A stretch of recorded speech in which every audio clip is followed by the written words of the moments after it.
Well, apparently they need it because I think to become an agent, all you have to do is memorize some answers for a test. and and if you've seen some of the people who have passed the test, it's not that it's not that difficult. Okay. Give me 1 second, Tom. I'm about to start this.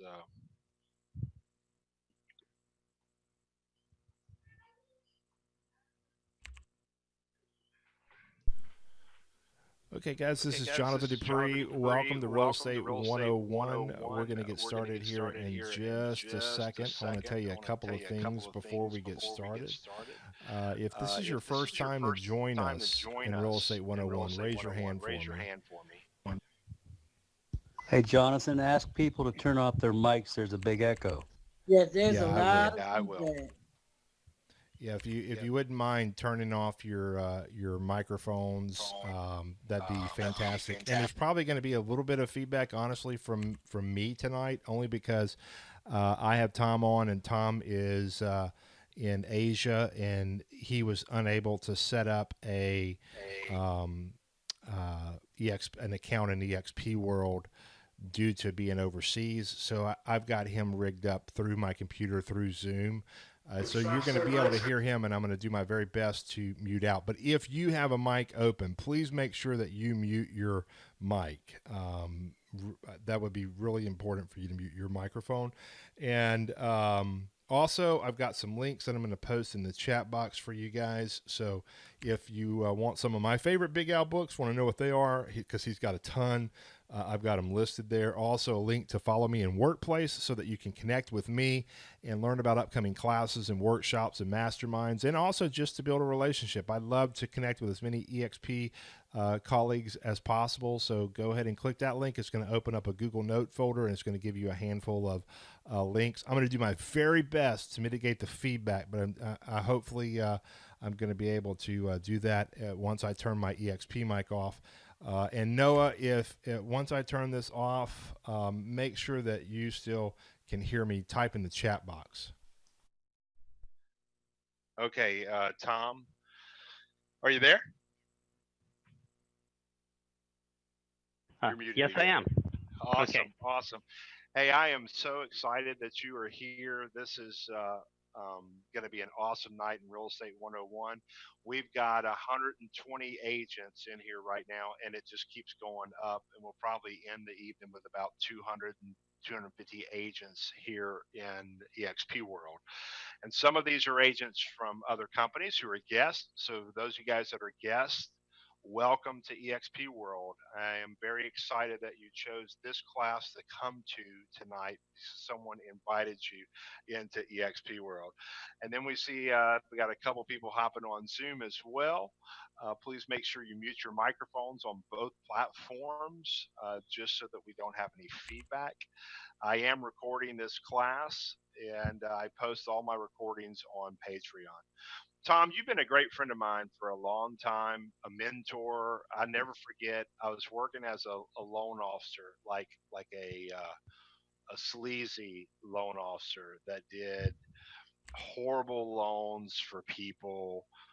I say that just people who couldn't go get a normal loan, and I hated what I was doing. I had just Noah had just been born, and so this was 20 years ago, and I slowly started moving stuff from my little cubicle. Um, I slowly started moving. Hey, if you're on Zoom, please mute your mic. Thank you. I slowly started moving things from my cubicle back home because I was ready to get out of that life. And I got this email about, hey, Micah, please mute your microphone. You guys on Zoom, y'all have to, if you're going to stay on my Zoom, you're going to have to mute your mic.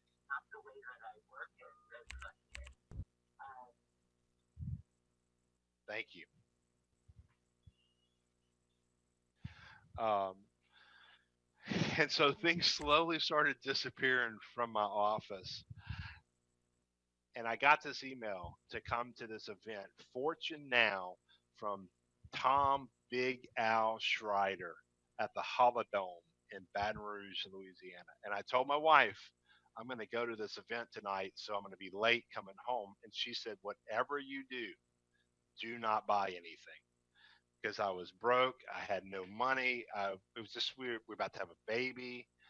And I came and you sat down next to me. I don't even know if you remember this. And we were having this conversation and you asked me if I'd ever heard of Big Al. And I said, no. And you were just talking and having this conversation. And then someone gets up to introduce the speaker and you kind of pat me on the leg and say, I'll be back in a minute. And you went up to go speak. And I was like, oh my God, that was Big Al. And at the end, you gave me one of every, this is how old this is. You gave me one of every one of your tape audio cassette programs. And I came home with all this stuff. And my wife said, I said, don't buy anything. And I said, he gave me all of this. And that started our friendship. I don't even know if you even remember that, but that's the first time I ever met you. And I've read every book that Tom has written. And I'm telling you guys, first class. So, Tom, why don't you just start and kind of give them a background of who you are? And for those of you listening on Zoom, please mute your microphone. Thank you. Go ahead, Tom. Well, I started 48 years ago, and I learned a really, really important lesson.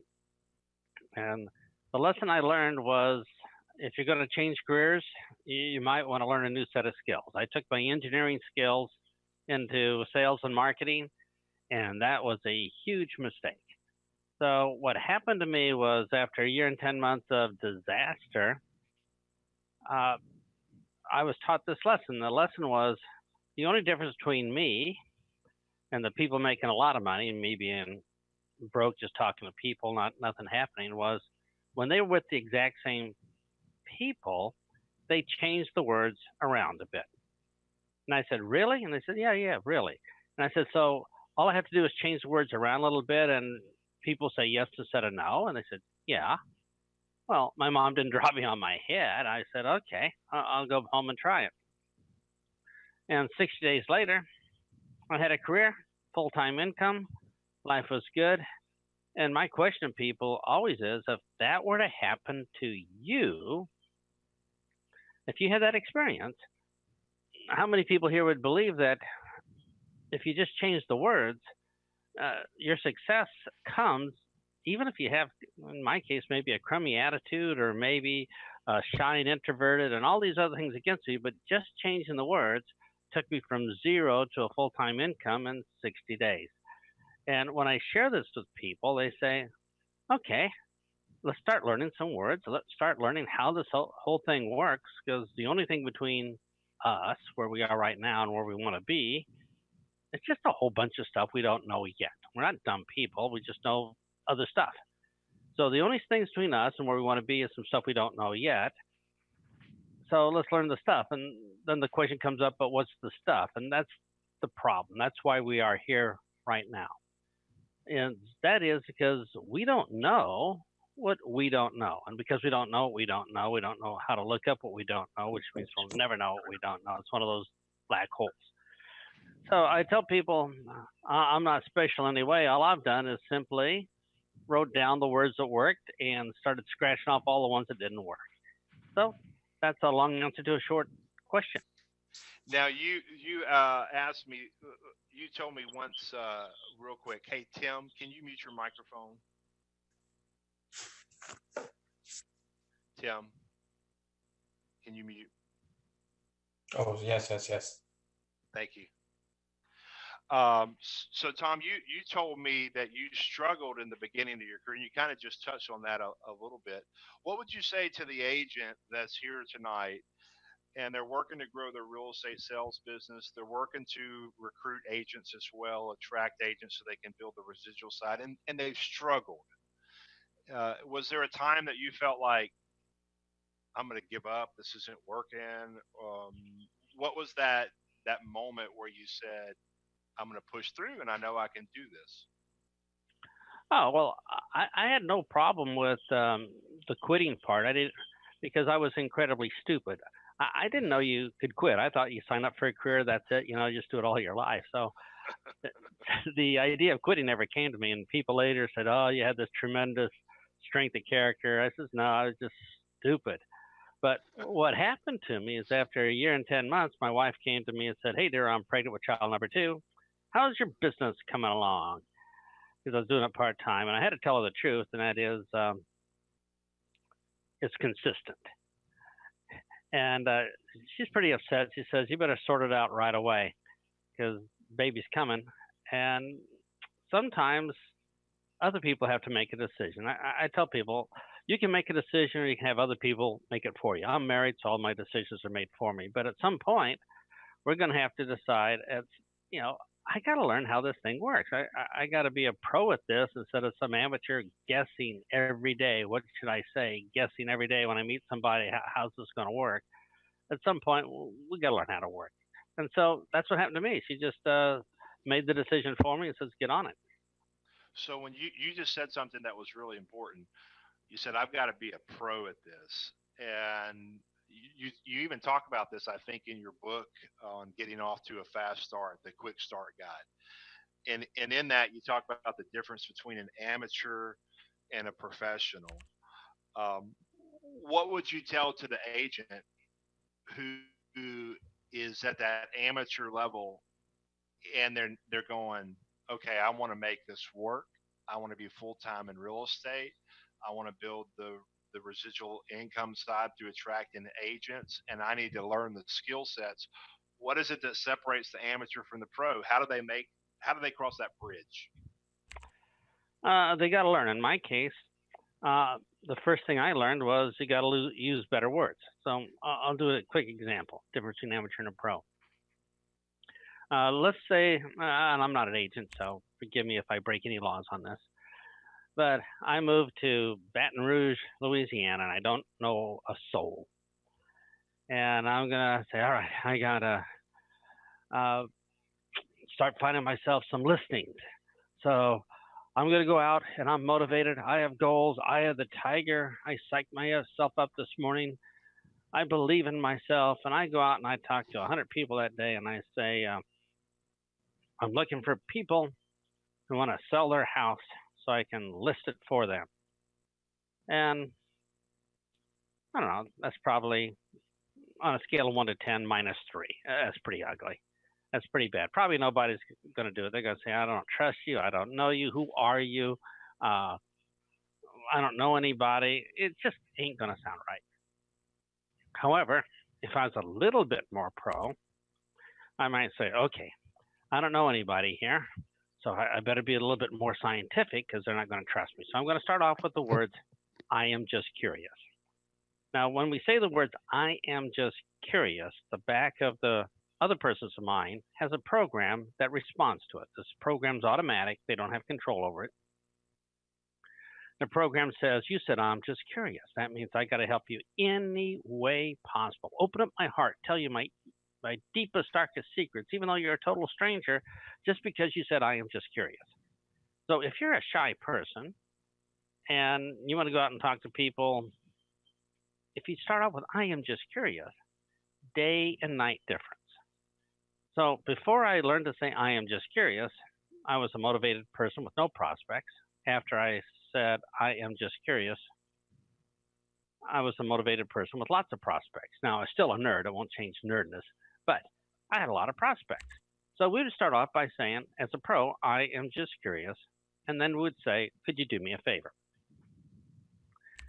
Well, about 90 out of 100 people is going to say, yeah, I'll do you a favor.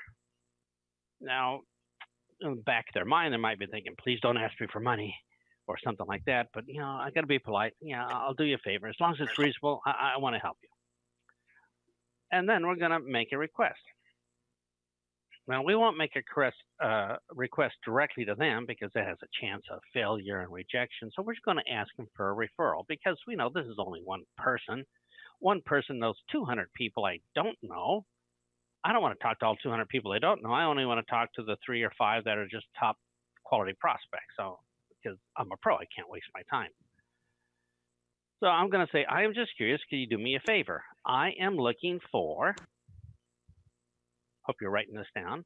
I am looking for people with this problem, comma, who want to fix it, period. Now, the reason we ask for people with a problem is that's the purpose of business. The purpose of business is to solve people's problems. If people don't have problems, there's no reason to do business with us. I mean, if people never got hungry, having a restaurant is just dumb. People never got tired, having a hotel is stupid. If people couldn't sell their house, as you see, we got to solve problems. That's our job. And who want to fix it, which means I don't want to talk to people who have a problem and don't want to fix it. I just want to complain. I want to talk to people who want to take action now. So if I was looking for a listing, I might say, I'm just curious, or can you do me a favor? Yeah. I am looking for people who are having a problem selling their house or needs to sell their house right away who want to fix that problem. And then I would say, do you know anybody like that? You go, oh. And they can say, no, I don't know anybody like it, which is fine, no rejection. Or, yeah, I know somebody like that, my mom. Or they could say, what about me? And there's no rejection. So even though I don't know anybody, I'm kind of a shy nerd, I could get a lot of referrals right away just by saying that sequence of words. And people say, well, what do you do then? I says, well, let's say they say, my mom. I'd say, give me your mom's number. And they say, well, why do you want her number? So I can call her and fix her problem. Oh, okay. Pick up the phone. Hello, Mom. Talking to your daughter, and she said you're having trouble selling your home. Is that true? Yeah. Would you like to fix that problem? Well, yeah. Okay. I'll be over around 2:00. We'll spend 30 minutes and see if we can get this thing sorted for you. It's not that difficult once we have the right word. Why do you think we make it so difficult? Because we don't know how people make up their minds. We don't know how the decision-making process happens inside their mind. We don't know what part of the subconscious mind processes this. We don't know what words trigger this. We have no idea what their real concerns are natively, how their programs set. Yeah, why I have so much problems? Because we're idiots, like in a brand new profession. We're like the first day in the cockpit of an airplane. Yeah, it's going to be ugly. So if we don't know anything, yeah, it's going to be difficult. We'll just be making up stupid stuff, guessing, and thankfully it's not like being an airplane pilot. You're not going to die, but you're going to starve slowly. So, I meet a lot of people, and it's in every industry, not just in real estate, but they have 20 years experience. The reality is they have maybe a month of experience that they've repeated over a 20-year period of time. And for some reason, you really, one thing I learned from you is behavior is predictable.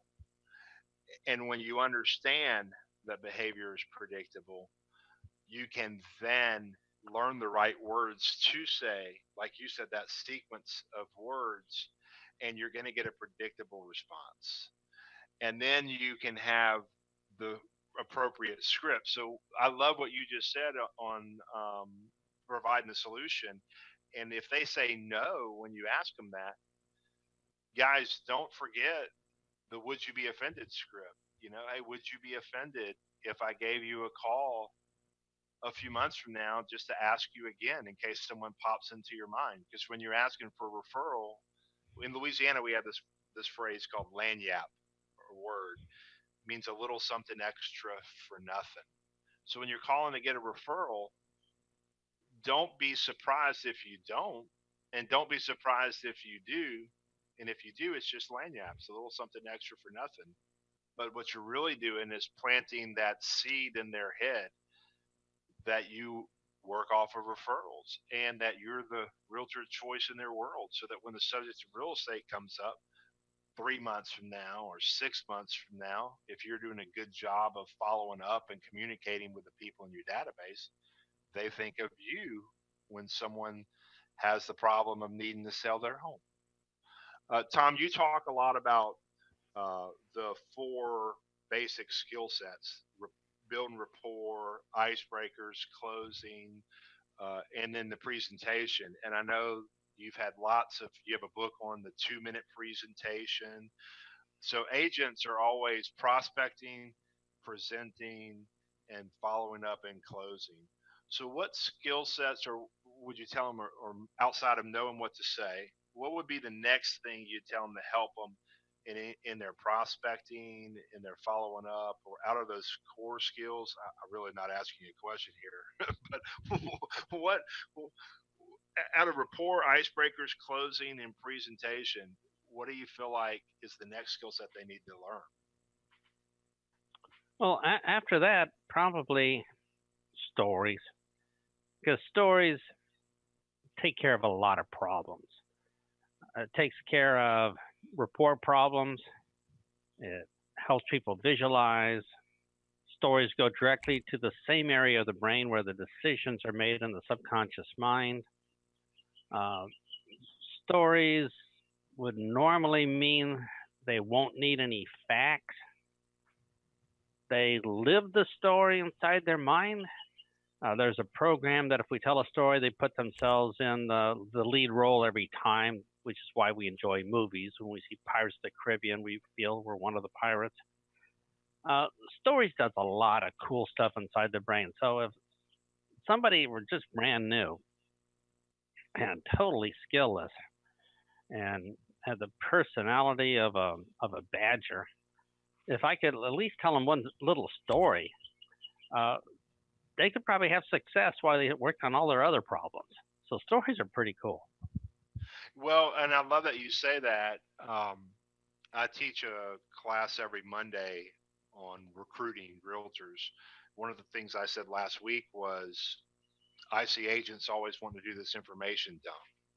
And I'm sure you see it in your industry as well, where they want to tell you all the features of the brokerage and why you should change brokerages and come to this brokerage. And we've got this website and this CRM and these tools, and this is how much you get paid. But you never learn that agent's needs. And I'm very much needs based recruiting style. So I want to ask lots of questions, learn about that agent's business, what their problems are, their pain points, their challenges. And then once I discover their problems, I connect the feature that our brokerage offers in a story. So on my phone, I literally have this folder of just stories that I collect and share. So when an agent tells me their biggest challenge is lead generation, and I turn around and say, let me tell you about Brian. He's been an agent for 3 weeks. He used one tool that our brokerage provide to them at no extra cost, and he generated 40 leads with names, email addresses, and phone numbers in 36 hours. Would you like to know what Brian did? And that's, to me, much better than doing this informational presentation over one of the lead generation platforms that we have, because people think in stories. So how do agents get better at telling stories? Well, people are already pro at telling stories. I mean, if you're a drunk and you come home, you got to tell a story to somebody. So people are experienced. But for our business, let's just start with a really easy format and just write down imagine that or suppose that. Those are two good words that transfer people into a story. What those words say is I'm going to tell you a story. It's an imaginary story, so I don't have to, have a specific testimonial for this. And in this story, the problem will be solved. So you're at a networking event, and somebody says, "What do you do for a living?" Which is a common question there. And you can say, "I sell real estate," which is a common lousy answer.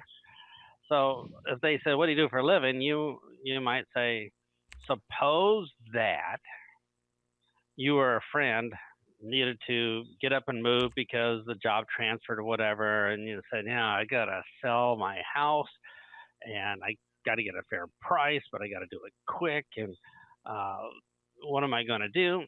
Well, I fix those problems for people. And that was your answer to what you do for a living. And now what's in their mind? Every time they meet somebody who may have that problem, they know that you fix that problem for them. So just being able to answer what you do for a living with a little micro story could help you a lot. And let's say at a networking event and there's 60 people there, 60 people will leave knowing that you could fix that problem for somebody. That's not a bad deal. So just having that little micro story is something that they can remember. So if you're on this call here, just think, maybe when I answer what I do for a living, maybe I can put a little micro story in there and people remember better and it might be a little bit viral. And hey, that might give me a few more referrals. So what? I'm gonna shift gears on you, but before I do, what of your books? Which are the best that you recommend for the folks that are listening right now on telling better stories and the language, learning how to the right words to use in the right sequences? Wow, I'd recommend they listen to you about stories because you're going to have more specific stories for them. If they wanted to read a book by me, the one you and I always talk about is How to Build Instant Trust, Belief, and Yeah. Rapport. But you should have the stories specific. And if you don't have them, you should get a story dump from Jonathan because he has the stories already pre-made, the words in place. But if you're just thinking about a structure for a story, here's the structure because you're going to be creating your own also. The structure is it always starts off with a problem. If you're at a movie, there's always a problem. And the rest of the movie is somebody struggling to fix the problem, which means there's drama and conflict and stress. And at the end of the movie, it's happily ever after ending. So when we are talking to people, we need to create a story. We're going to say, here is your problem. We're going to talk about why it's not an easy problem to fix, but we can do it. And then at the end, we fix it for people. That's the story. So let's just use an example. Let's take Johnson's story about leads. He says, I have a problem. Can't get leads. And John says, that's a big problem because you have nobody to talk to. You're going to starve. And the solution to the story is, hey, we have one tool at this agent gave you a whole bunch of leads in 36 hours. Nice story. And you say, wow. So that's how easy it is. Yeah. And you say, well, how do you improve it? Well, you improve it by getting a little bit of experience with the basic story. And then you say, well, what can I do to improve? Well, there's some sound bites you could throw in or put a little bit more drama in there. You could say, well, I had this friend who didn't have any leads when he joined the agency, and he was still collecting food stamps, and the children's birthdays were coming up and didn't have money for birthday presents, but because he joined our agency and had this tool, there's some drama in it. It doesn't have to be that dramatic, of course, but that's the story. Problem, a little struggled because if the answer's too easy, it's not a very interesting story, and then a happy ending. Love it. I love it. And you are right. How to Get Instant Trust, Belief, Influence, and Rapport is one of my favorite books. I've got it in my hands right here. And our agents loved it when we had you come share with them. Someone also is saying the 2 minute story would be a great resource. Yes, it's a fantastic resource because it's just helping you learn how to share what you do quickly in a nutshell with someone in a different way than just saying I'm in real estate. So I remember a story that you share in one of your books. I don't remember which one it was because this was years ago, and I want to shift a little bit and talk about duplication and leadership. Because a lot of the agents at EXP have the opportunity to build and grow an organization of realtors across the country and, and build an exit strategy through creating some residual income. And you told this story about identifying your leaders and you give them a book, and it doesn't matter what book they read, and if they didn't read it, they have all these things to do. Maybe you can tell the story better than me. Paint the screen door, and then the kids are crazy, and that's how you identify your leader by giving them a book to read. And then you also said if you have one leader, you're doing good. If you have two leaders, you're doing fantastic. If you have three leaders, man, amazing. And if you have four leaders, you probably miscounted. Something along those lines. And that's always just stuck with me.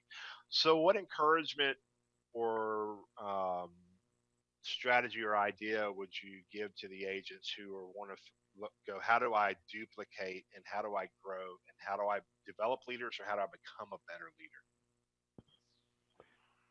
Well, let's start with just a couple tips. First one is, if you're going to be a leader, that means you're leading somebody, and that somebody is not performing. So the biggest question we have to ask, which took me years to catch up on, is this. Is this person not performing because he won't do it? Or is this person not performing because he can't do it? And the difference is huge.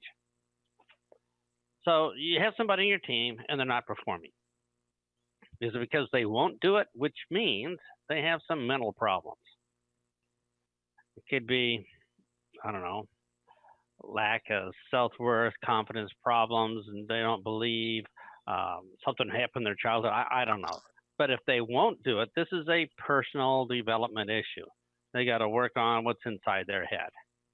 And let's say that they will do it. They want to do it. They desperately want to do it. So that's not the problem. But then the problem is because they can't do it, which means they don't have the skills.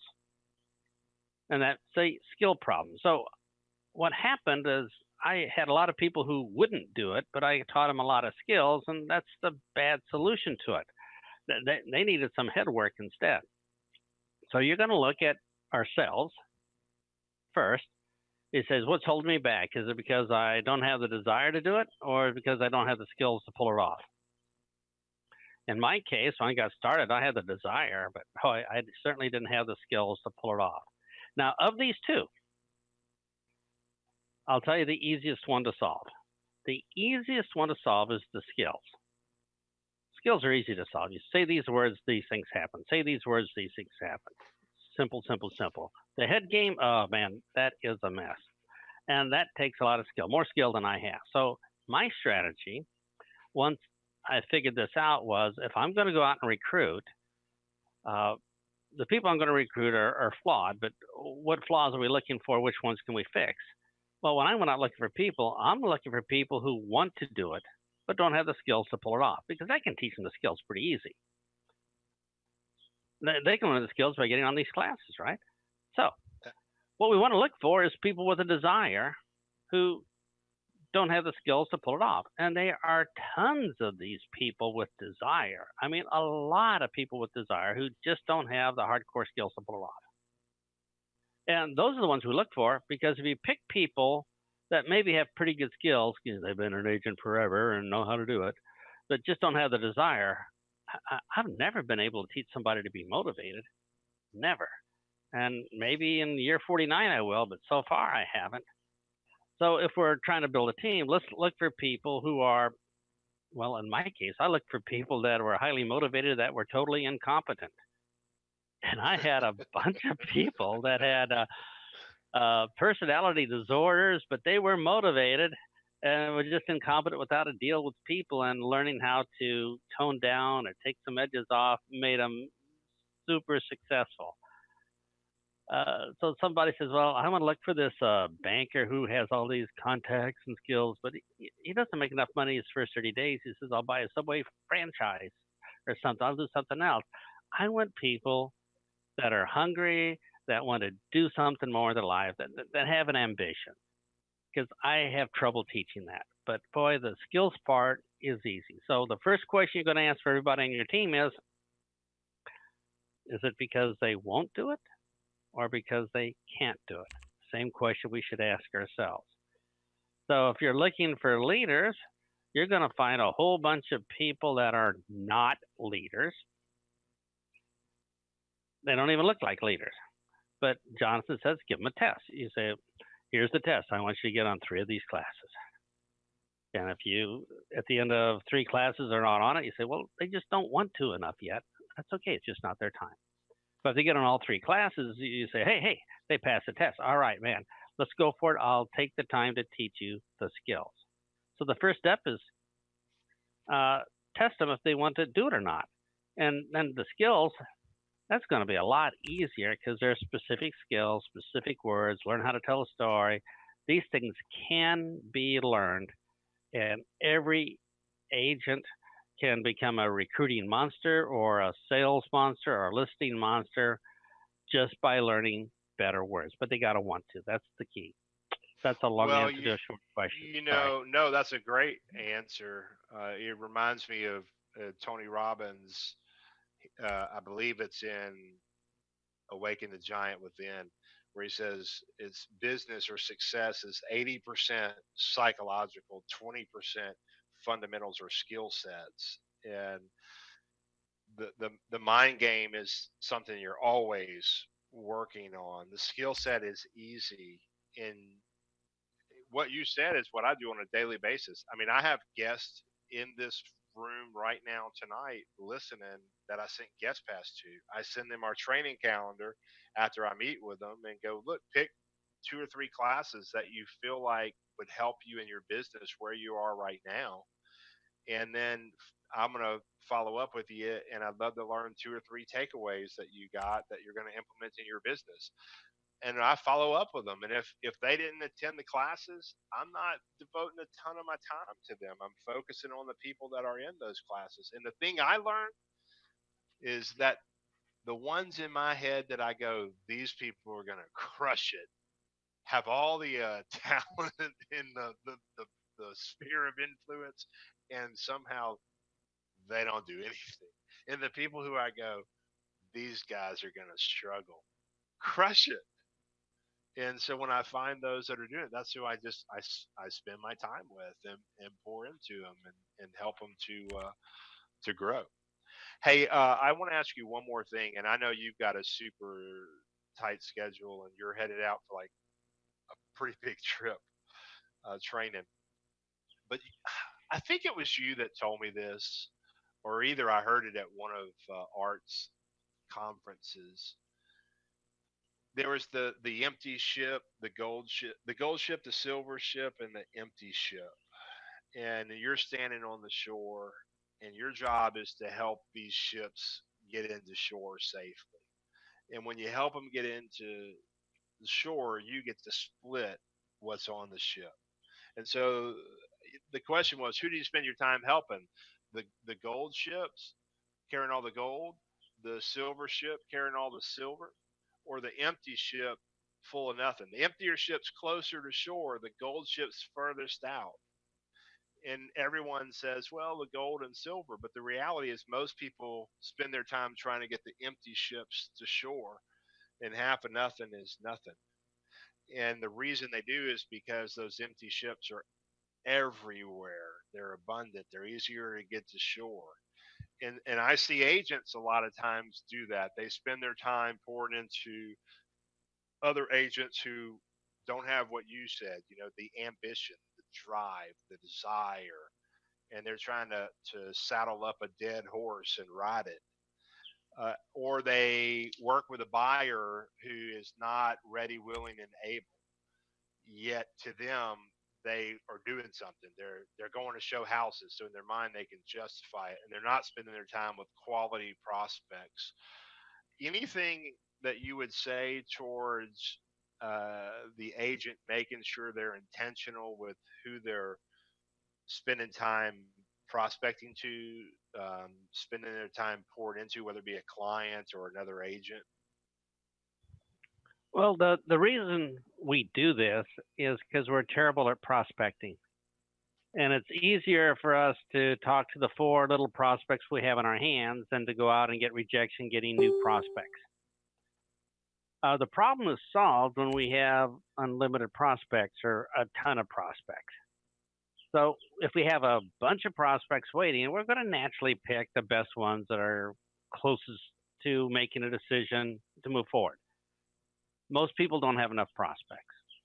So rather than lecture them about it, say, hey, I could lecture you about it, but if you still don't know how to get prospects, you're going to still have these same 4 people.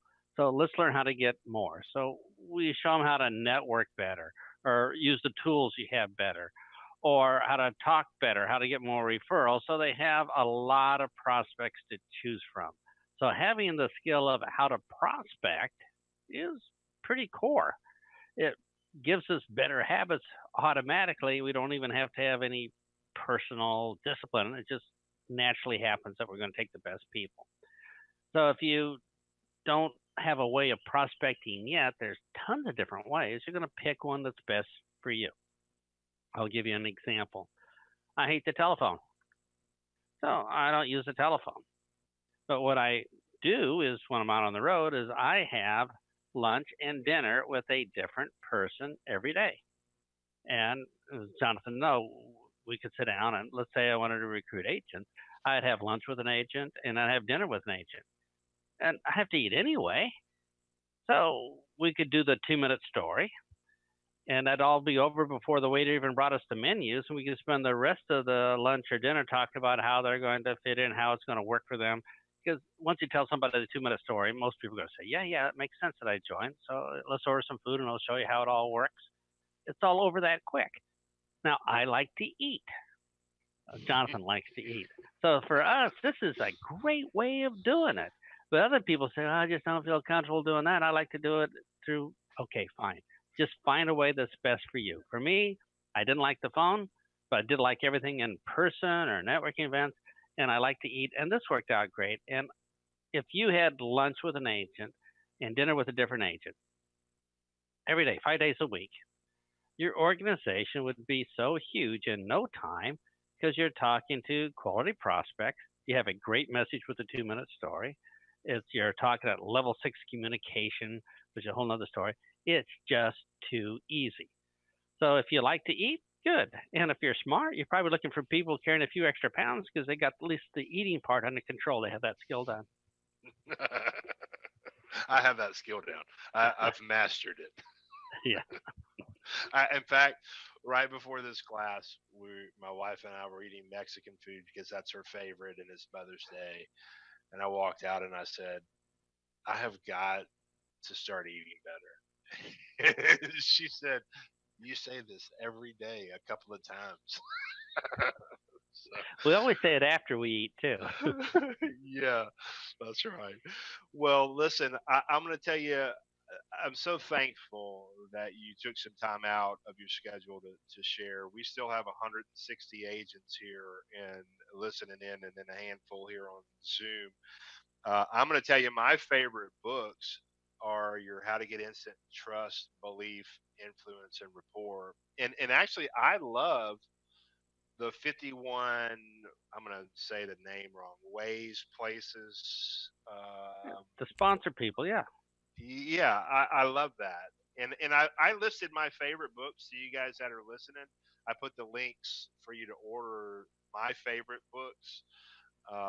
And I just posted in the chat box.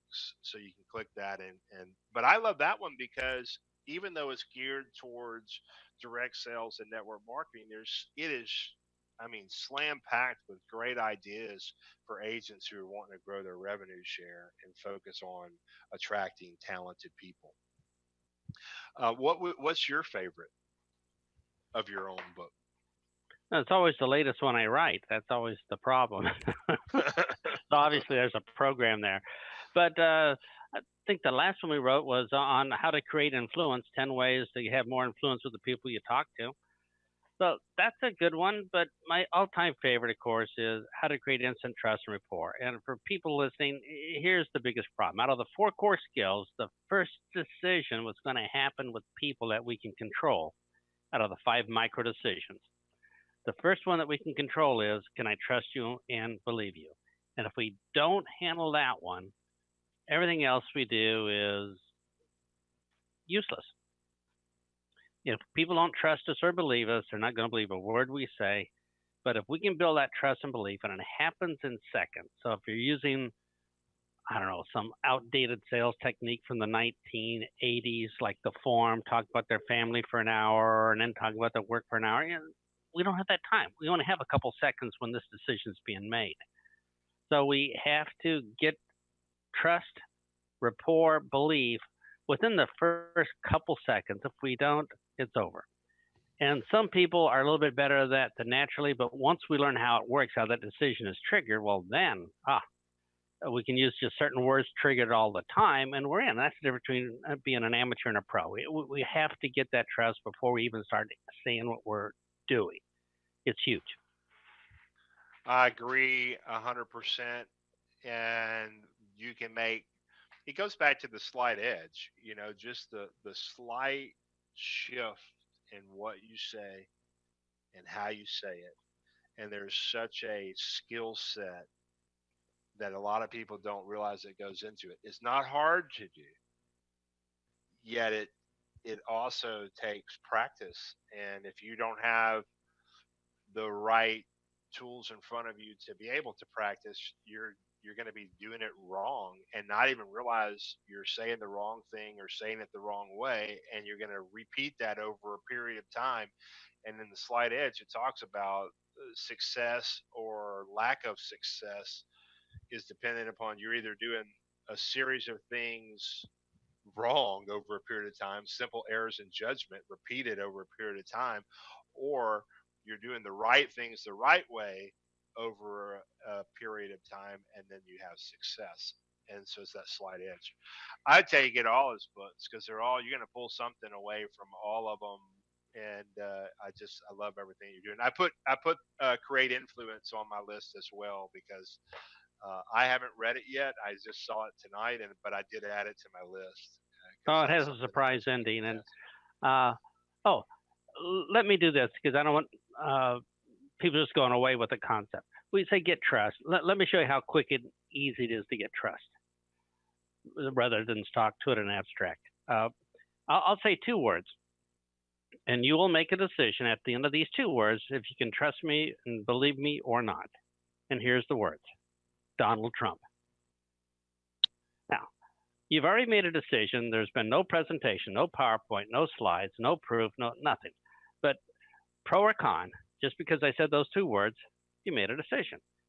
And this is how people think. They make quick and instant decisions based upon a couple words with no backstory or whatever. It's based upon past history, past programming. So let's do this again. You're talking to somebody and you want to list their home. We'll use that as an example. And you can see already that they're leaning back, folding their arms, a little bit untrustworthy. And you can start off by saying something incredibly stupid like, we're the best agent, we have the most fabulous advertising, our average sales date is 31 days in, I don't know. Or we can start off with a simple fact that they believe in and we believe. And they say, because of that fact, you and I think the same. I can trust you and believe you. So if we started off by just saying something like, selling our home is difficult. And they say, whoa, you're right about that. You and I think the same. You and I are the same thoughts. We see the world the same way. We're going to make the same decisions. I can trust you. And you might even tell them a second fact, because if you told them 2 facts in a row, you're almost going to put them in a deep hypnotic trance. So you can start by saying, selling our home is hard, and we want to get a fair price. And they say, whoa, those are 2 facts in a row. You and I are joined at the hip, Vulcan, mind meld, blood brother, blood sister, best friends forever. And just from 2 facts. So to start a conversation by saying, hey, selling our home is hard, and we want to get a fair price. They're thinking, we could probably throw in number 3 and number 4 and turn them into like a gooey mess of drooling. But that's the difference in just a couple words and starting the conversation. In that moment, it's over. If you're going to be talking to a potential agent, you might say, real estate careers are tough. Yeah. And we want every advantage we can get. Yeah. And already we're down a path where now their mind is open to accept our message about our presentation, what we're going to tell them about. So starting with 2 micro, easy facts is just one baby step, but it's pretty awesome compared to not doing it. It's a great way of building trust, belief, and rapport, just like that. I love it. That's so awesome, man. Tom, listen, thank you for your time. I appreciate it. You guys make sure you go to Tom's website, fortunenow.com, and I'm going to put it there in the chat box so that you can see it. Not in Zoom, on EXP World. So that you guys watching on Zoom will have to just go there. And then know that I put my favorite books right here. Follow me on Workplace as well, so you can learn about upcoming masterminds and classes and all that good stuff. I've got a mega agent mastermind panel happening next month online, bringing in some top agents from multiple different companies. I've got 4 agents, 3 different companies. You're going to love it. It's going to be awesome. So look for that as well. Thank you guys for being here in Real Estate 101 tonight. And to all the mothers out there, happy Mother's Day.